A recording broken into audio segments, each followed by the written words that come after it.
দেখুন, নাম অভ্যাস এমন জিনিস। আমাদের এই কলকাতাতে এক মাতাজি ছিলেন, প্রসিদ্ধ আমাদের পাহাড়ি দাস বাবাজি মহারাজের আশ্রিত, বৃন্দাবনের। তো সেই গৃহিণী মা এত মালা জপ করতেন, এত নাম জপ করতেন, সব সময় জপের মধ্যে থাকতেন। তার বৌমাকে কি বললো জানেন? আমি যদি অসুস্থ হয়ে পড়ি, তখন তো মাটিতে নামাতো, শ্বাস উঠলে খাট থেকে যখন মাটিতে নামাবে, আমি যদি ভুল করি সেই সময় নামের মালাটা আমার হাতে ধরিয়ে দিও। বৌমাকে বলছেন, বৌমা আমার এই অনুরোধটুকু, যখন আমাকে মাটিতে নামাবে মালাটা আমার হাতে ধরে। কি বলবো আপনাদের, এতটা জপ করতেন, হাতটা এভাবে বেঁকে গিয়েছিল, আর সোজা করতে, চিন্তা করতে পারেন কতটা, হাতে এইভাবে মালা নিয়ে জপ করতে করতে হাতটা এইভাবে বেঁকে সোজা করতে পারতেন না। তো ওনার আইসিইউতে নেওয়া হলো। আইসিইউতে কি আর মালা রাখবে? কিছুই তো রাখবে না, মালা হাতে নাই। যখন ডাক্তার বললেন উনি বাঁচবেন না, কি করবেন? ছেলেরা বলল, মাকে আইসিইউ থেকে বের করুন, শেষবারের মতো আমরা মাকে। তার তখন তার মধ্যে তার মূর্ছিত হয়ে পড়েছেন, হয়তো প্রাণটা আর 1-2 মুহূর্ত আছে। তো সে সময় যখন বাইরে বের করেছে, তখন বৌমার চোখে জল। মনে পড়েছে, মা তো বলে গিয়েছিল, কি বলবো, এই প্রসাদী মালাটা যেই হাতে আঙুল ধরিয়ে দিয়েছেন, অচেতন তো, ডাক্তার বলেছেন আর হয়তো কিছুক্ষণ থাকবেন, বাঁচবেন না। হঠাৎ করে দেখা গেল আঙুলটা নড়ে উঠল, একটা মালা জপ করেই ওখানেই প্রাণ ত্যাগ করলেন। এটা কেন হয় জানেন?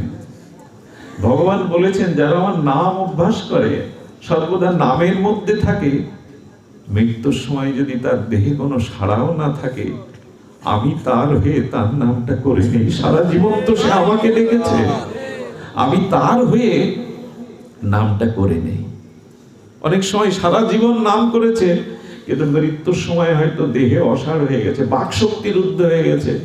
ভগবান বললেন, তখন ডিউটিটা আমার, দায়িত্বটা আমার, আমি ওর হয়ে নামটা করিয়ে। সারা জীবন যে আমাকে হৃদয়ে রেখেছে, জিহ্বায় রেখেছে, সে ভুলবে কেন? সে ভুলবে কেন? আমি শুনেছি বৃন্দাবনের মহাত্মাদের মুখে যে হাসপাতালে মূর্ছিত হয়ে অজ্ঞান করা হয়েছে, তো আঙুল কড় গুলছেন, এত নাম করে তাদের আঙুলগুলো সঞ্চালিত হয়, সঞ্চালিত হয়। আরে নামের মহিমা কি বলবো। সিদ্ধ গৌর কিশোর দাস বাবাজি, লোক প্রণাম করে, সিদ্ধ মহাত্মা, ভজনের সময় পান না। প্রণাম নেবেন না হরিনাম করবেন? আর ইট কাঠ দিয়ে ঢাকা, লতা পাতা দিয়ে ঢাকা, তার মধ্যে 1 মাস নাম করেছিলেন। ওনার এক শিষ্য ওনার অপ্রকাট হওয়ার পরে ওই জায়গায় প্রণাম করে নাম করতে বসতেই দেখেন ইট কাঠ লতা থেকেই দিব্য নাম ভেসে আসছে। দিব্য নাম ভেসে আসছে। ভেসে আসছে কেন জানে? লোহাতে যদি চম্বুক বারবার ছোঁয়ান, বারবার ছোঁয়াতে ছোঁয়াতে লোহাটার মধ্যেও কিছুক্ষণে চম্বুকের ধর্ম চলে যায়। নাম অপ্রাকৃত, এত অপ্রাকৃত, ইট কাঠ গুলোর ভেতরেও নাম ধ্বনিত হচ্ছে। এই জন্য এইটুকু যদি আমাদের অলসতা আসে না, যদি নামের রুচি না আসে না, তাহলে কিন্তু আমাদের তপস্যা আমরা করতে পারবো না। দান ধ্যান যজ্ঞ আমাদের দ্বারা সম্ভব নয়। তপস্যা যোগ ক্রিয়া ধ্যান আমাদের জন্য, এই যুগের জন্য নয়। এই জন্য অনুরোধ করব, নাম নিন।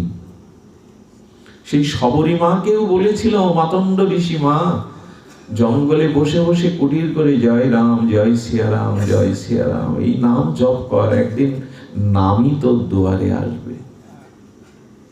সারা জীবন নামাচার্য হরিদাস ঠাকুর হরে কৃষ্ণ মহামন্ত্র 3 লক্ষ নাম জপ করলেন। শেষে মৃত্যুর সময় শ্রীকৃষ্ণ চৈতন্য, শ্রীকৃষ্ণ চৈতন্য উচ্চারণ করে দেহ রাখলেন। কেন জানেন? সারা জীবন তুমি হরে কৃষ্ণ বলেছ, যাওয়ার বেলায় শ্রীকৃষ্ণ চৈতন্য কেন? বলে রাধা কৃষ্ণ মিলিত নামের পূর্ণ মূর্তি হলেন মহাপ্রভু। নাম করলে যে নামীকে পাওয়া যায়, হরিদাস দৃষ্টান্ত দেখিয়ে গেল। এই দেখো, আমি নাম আশ্রয় করেছিলাম, তাই নামই আমার বিশ্রাম সময়ে তার কোলে, তার চরণ দুখানা হৃদয়ে রেখে আমি চলে গেলাম।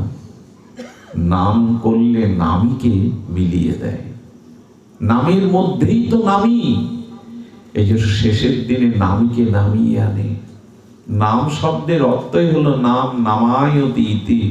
যিনি নামীকে নামিয়ে আনেন তার নামই হলো নাম। নাম নামায়তি ইতি, অর্থাৎ যিনি ভগবানকে টেনে আমার কাছে নামিয়ে আনেন এরই নাম নাম।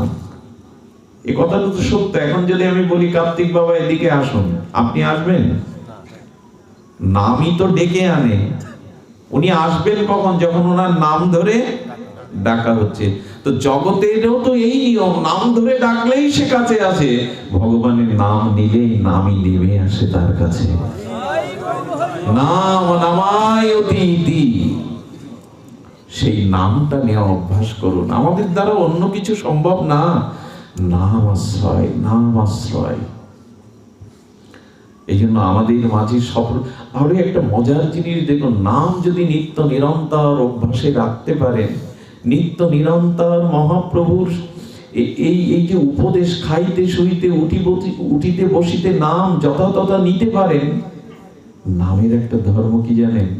আমি নাম ছাড়তে চাইলেই তখন নাম আমাকে আর ছাড়বে না।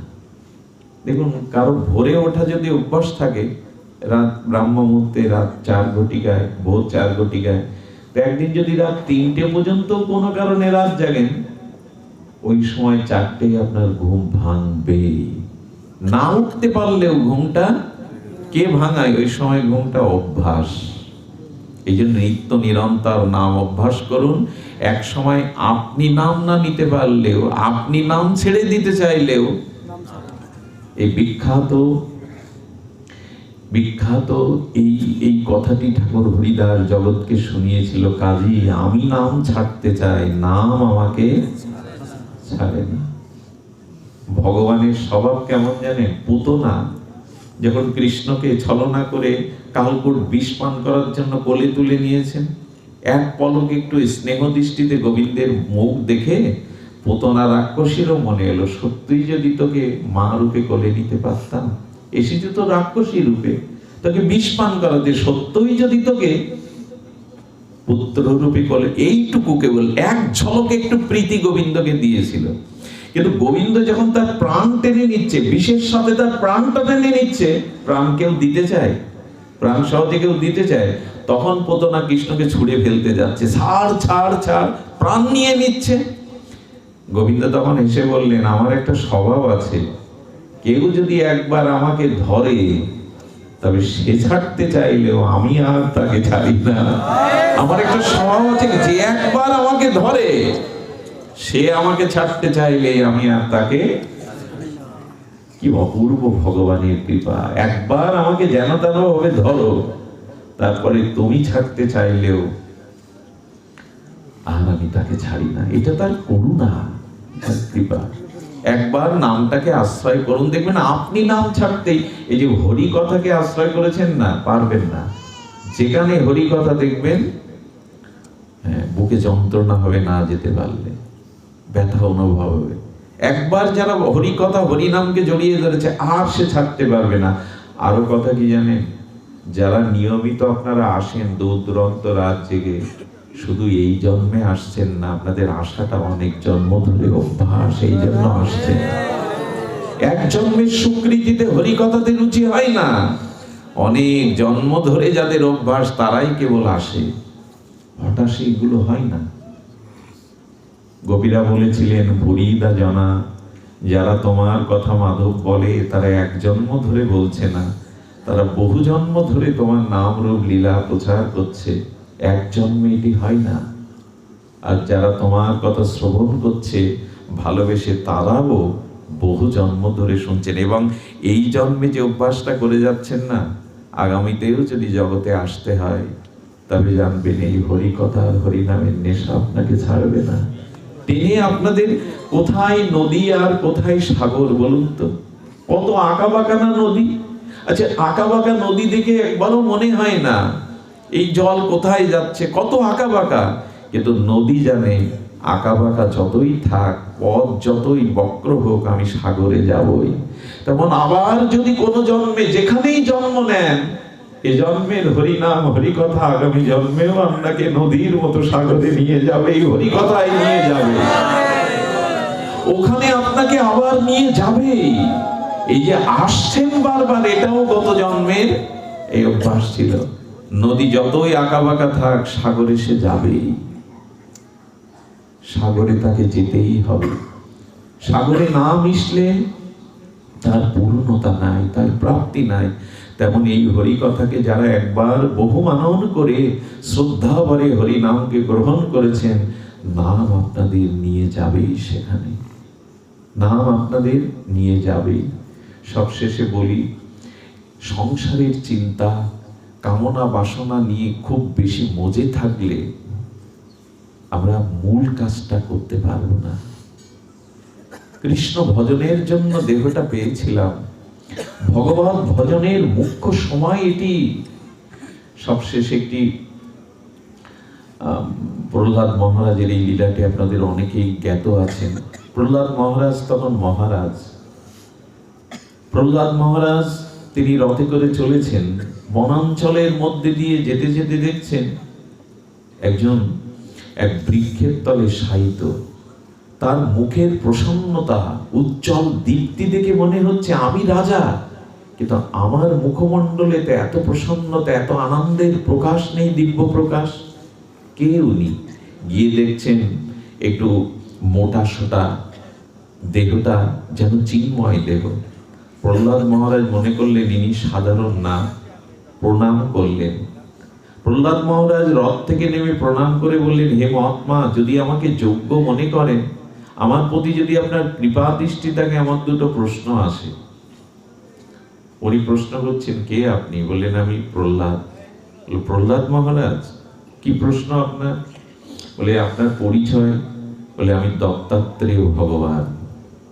উনি দত্তাত্রেয় অবধূত, উনি যিনি 24 গুরু করেছিলেন ভাগবতের, দত্তাত্রেয় অবধূত, তাকে ভগবানও বলা হয়। প্রহ্লাদ মহারাজ তখন প্রণাম করে বলছেন, আমার দুটো জিজ্ঞাসা, আপনারাও শুনুন। জিজ্ঞাসা হলো, আপনি এত মোটা কেন? স্বাস্থ্য কেন আপনার? যে এই প্রশ্ন যদি আমি দাদার কাছে করি, কেউ যদি উল্টে বলে, বেটা তোর বাবার টাকায় খায়, যে আমি মোটা কেন জিজ্ঞেস করছি। কিন্তু উনি অবধূত, ভগবান। উনি বললেন, এত প্রশ্ন থাকতে মহারাজ আপনি এই প্রশ্ন করলেন কেন, আমি মোটা কেন? ধ্যান দিয়ে শোনুন, খুব মার্মিক কথা। বলেন, এটা জঙ্গল, এখানে কোনো সুআহারের, বহুবিধ আহারের কোনো ব্যবস্থা এখানে, ফল জল ছাড়া তো কিছু নেই। আর এখানে কোনো সেবকও নাই যে আপনাকে সেবা করাবে।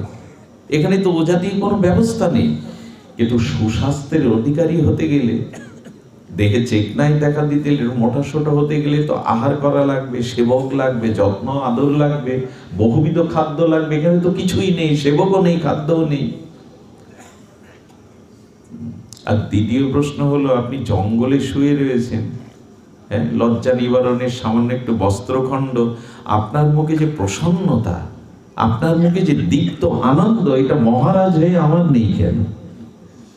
আমি তো সিংহাসনে আসীন মহারাজ, প্রহ্লাদ আমি নেই কেন? উত্তর দিচ্ছেন হলো এই যে, দেখো, আমি 24 গুরু করেছিলাম, তার মধ্যে দুজনকেই আমি সর্ব অগ্রগণ্য মনে করি, তাদের শিক্ষাটা আমি সর্বতভাবে নিয়েছি। আপনাদের মনে আছে 24 গুরু করেছিলেন অবধূত, তার মধ্যে দুজনের কথা উনি বলছেন, একটা হলো মৌমাছি, একটা হলো অজাগর। এদের কাছ থেকে, তোমার দুটো প্রশ্নের উত্তর এদের কাছ থেকেই আমি শিখেছি, নিয়েছি। বলে, কেমন? বলে, দেখো, মৌমাছিকে গুরুকরণ করে এই শিখেছি, কত ফুলে ফুলে, কত পরিশ্রম করে করে ওরা একটু একটু মধু সঞ্চয় করে। ওই মধুটা যখন লোকচক্ষুর সম্মুখে ওরা মধুর চক্র বাসা বাঁধে, তখন অন্যের দৃষ্টি যায়। আর অন্যের দৃষ্টি গেলে কি হয় জানেন? এত পরিশ্রম করে, এত মুখে মুখে ফুলে ফুলে পরিশ্রম করে যে মধু সঞ্চয় করেছিলাম, ওইটা দেখা মাত্র আমাদের শত্রু এসে আমাদেরকে আগুন দিয়ে পুড়িয়ে, ধোঁয়া দিয়ে, তাড়িয়ে দিয়ে মধুটা ওরাই উপভোগ করে। আমি মৌমাছির কাছে শিখেছিলাম, এই যে অর্থের পিছনে, এই মধুর পিছনে, জগতের কামনা বাসনার পিছনে এত কষ্ট করে ছুটে আমরা সঞ্চয় করে, অথচ আমি কিছু ভোগ করে যেতে, ওই নিয়ে পরবর্তী সন্তানরা অবৈধ পথে নেশাগ্রস্ত হয়ে মামলা মকদ্দমা করে কত অর্থ ব্যয় করে, ওটা আমার প্রকৃত কাজে আসেনি। তাই দেখো, আমি সঞ্চয় না করে আমার ভেতরের যে আত্মখাদ্য ভগবানের চিন্তন আমি বাড়িয়েছি, বিষয় চিন্তা বেশি না করে। কারণ এই যে জোয়ার করে, কি দেখবেন কত জমিদার কত কিছু করে গেল, কোনো ভোগই হয় না তাদের। আর ঈশ্বর বললেন ভোগের ক্ষমতাও তোমার তো নেই। ভোগের ক্ষমতা, আমি বহুদিন আগে একটা কথা বলেছিলাম, আমার জীবনে যদি 50 বছর পরমায়ু হয়, আর 50 বছরে যদি ভগবান আমাকে 60 মণ চাউলের প্রারব্ধ রাখে, যে 60 মণ চাউলই আমি সারা জীবনে পাবো, বোঝা যায় কথা। অন্ন প্রারব্ধে না থাকলে পাওয়া, ওই মুখের অন্নও পাওয়া যায় না, সামনে থাকতেও প্রারব্ধে না থাকলে ওইখানেই তো স্ট্রোক হয়ে অনেকেই মারা যায়, অন্যের গালাটাও মুখে তুলে দিতে হবে, এটা প্রারব্ধ। তো 50 বছর পরমায়ুতে 60 মণ চাল যদি সারা জীবনে প্রারব্ধ ঈশ্বর আমার জন্য বরাদ্দ দিয়ে থাকে, তো আমি 40 বছর বয়স পর্যন্ত 55 মণ খেয়ে ফেলেছি, আর 10 বছরে 5 মণ কুলবে তো? যদি এই হিসাব কেউ মাথায় কষ্ট করে জ্যামিতি বা অঙ্ক কষতে যান, ঈশ্বর বলবো তোমার ও বুদ্ধিতে কাজ হবে না। ওকে ডায়াবেটিস দিয়ে দিয়ে ডাক্তারের মুখে শোনাবো 1 কাপ করে একবেলা খেতে হবে আর রুটি, মানে এই 5 মণেই তোমাকে 10 বছর চালাবো আমি, ও বুদ্ধিটা আমার। তোমার বুদ্ধিতে কিছু চাইলেও কি ভোগ করা যায়? এত সুন্দর রসগোল্লা মিষ্টান্ন ডায়াবেটিসের সামনে দেন, ওকে বিষ মনে হবে। আরে আপনি পারবেন না ভোগ করতে। জীবনের জন্য যতটুকু প্রয়োজন পাহাড় গড়ে তোলেন না, চাপা পড়ে যাবেন। ওই করতে গিয়ে আর মূল কাজ করা। এই জন্য ধন দৌলত থাকুক, কিন্তু ওর থেকে একটু বেরোনোর চেষ্টা করুন। রামকৃষ্ণদেব বলতেন, কিছু পিপিলিকা চিটে গুড় খেতে গিয়ে এত খেয়ে বসে, ওর থেকে আর উঠে আসতে। কিছু পিপিলিকা দেখবেন পেছনের ভুলটা উপরের দিকে দিয়ে গুড় খায়, অল্প খায়, ওরা বেরিয়ে আসতে পারে। বিষয়ের মধ্যে অত ভোগ করতে যেও না, বেরোতে পারবে না, বেরোতে পারবে না। এই জন্য বললেন ওই বিষয়ের পিছনে না ছুটে আমি সুস্বাস্থ্যের, মানে প্রসন্নতা, আমার মুখে যে প্রসন্ন, বিষয় বাসনার চিন্তা নাই, এই জন্য আমি এত প্রসন্ন। একটু ভজন করুন, বিষয় থেকে একটু বেরোন, দেখবেন মুখের উজ্জ্বলতা বাড়বে, দেখবেন ভেতরের প্রসন্নতা। উজ্জ্বলতা মানে কি? ভেতরের আনন্দটা বাইরে। এখন আপনাদের দেখে যতটা সুখী মনে হয়, পৃথিবীতে কেউ এখন এতটা সুখ পাচ্ছে না। ভগবানের ভজনের মধ্যে, সাধু সঙ্গের মধ্যে একটা চিন্ময় অপ্রাকৃত আনন্দ আছে, যে আনন্দটা অন্যখানে পাওয়া যায় না। সব থেকে কষ্টের কাজ করছেন এখন, অথচ সব থেকে আনন্দ পাচ্ছেন এখন। সব থেকে কষ্টের কাজ মানে কি? মাটিতে বসেছেন, ক্ষুধা তৃষ্ণা এখন জাগলেও সেটা মনে আপনি চাচ্ছেন না। খাদ্য, শয্যা, আপনজন, বিনোদন কিছুই না, আরো মুখ বুঝে 1-1.5 ঘন্টা কারো কথা শুনতে হচ্ছে, হজম করতে হচ্ছে। এত কঠিন কাজের মধ্যেও শান্তি কেন পাচ্ছি জানেন? এখন বিষয় চিন্তা নেই, ভগবান চিন্তা আসছে। এই জন্য মনের প্রসন্নতার জন্য মানুষ গান গায়, পিকনিক করে, কত জায়গায় বেড়াতে যায়। আরে সব থেকে প্রসন্নতা হলো হরি গুণাগুণ গানে, হরি কথা, সাধু সঙ্গের মধ্যে প্রসন্নতা। এর থেকে বড় প্রসন্নতা অন্যখানে পাওয়া যাবে না। তেষাং সতত যুক্তানাং ভজতাম প্রীতিপূর্বকাম দদামি বুদ্ধি যোগাং তাং উপজান্তি। দে কেন ভজন করবে না? তমেব শরণাঙ্গশ্চ সর্বভাবেন ভারত তৎপ্রসাদাৎ পরাং শান্তি। শান্তি পেতে পারো যদি আমার ভজন করো। বলেন এই জন্য আমার মুখে এত প্রসন্নতা। বলেন আমি মহারাজ হয়েও তো আমার মুখে এত আনন্দ। আর স্বাস্থ্য কেন? বলে আমি খাবারের চিন্তা করি না, তাই স্বাস্থ্য বেশি। অনেক ধনী দুলালদের দেখবে রাত দিন খা করে, কিন্তু শরীর। অনেক গরিব ঘরে, বস্তির ঘরে তারা কেন জানে, উনি বলছেন আমি খাবারের চিন্তা করি না বলে মোটা। যদি তার মানে, তখন বললাম আমার আর এক গুরু হলো অজাগর। অজাগর শব্দের অর্থ কি? অজ মানে ছাগল, আর গার মানে যিনি গ্রহণ করেন, আহার করেন, অর্থাৎ ছোট ছোট শাক শিশু পেলে অজগর। আচ্ছা, অজগর খাদ্যের জন্য এক জায়গা থেকে কোথাও যায়?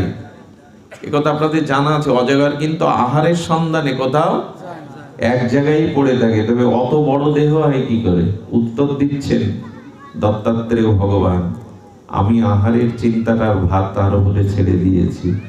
এক জায়গায় বসে আমি শুধু তাকে স্মরণ করি, তিনি কৃপা করে আমাকে জুটিয়ে দেন, আর ওই অল্পতেই সন্তুষ্ট থাকি বলে তুমি যেটা দেখছো সেটা হলো এই সুস্বাস্থ্য। অজগর তো কোথাও যায় না, মানুষ ব্যতীত কেউ সঞ্চয় করে বা খাবারের চিন্তা করে ঘর থেকে বেরোয় না, কিন্তু বিধাতা প্রত্যেকটি প্রাণীকে আহার জুগিয়ে তার বাসায় ফিরিয়ে আনেন। আমাদেরই শুধু পিপাসা মিলল না, এতে হবে কি? আরো চাই, আরো চাই, আরো চাই।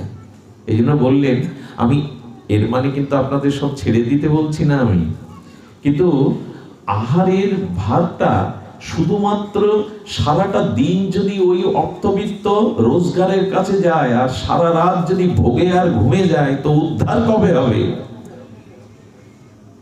সাধু হতে গেলে দুটো চিন্তা মাথা থেকে বাদ দিতে হবে, খাবো কি, থাকবো কোথায়। এই দুটো চিন্তা ঈশ্বর তার রাখে না, যে প্রকৃত তার চরণাশ্রয় করেছে। দত্তাত্রেয়ের কথা শুনে প্রহ্লাদ মহারাজ প্রসন্ন হলেন আর বললেন, সত্যই তো, অজগর যদি একত্রিত থেকে বিধাতার প্রারব্ধের ইচ্ছায় সে খাদ্য পায়, মানুষ না খেয়ে মরবে না যদি তার প্রতি ভরসা করো, তিনি যোগাবেন। আজকের এই অনুষ্ঠান, উনি ভাগ্যবান কেন জানেন? আমাদের বুধাটাতে প্রচন্ড বৃষ্টি ঝড় হয়েছে দুপুর থেকে, এবং বৃষ্টি হয়েছে। আমি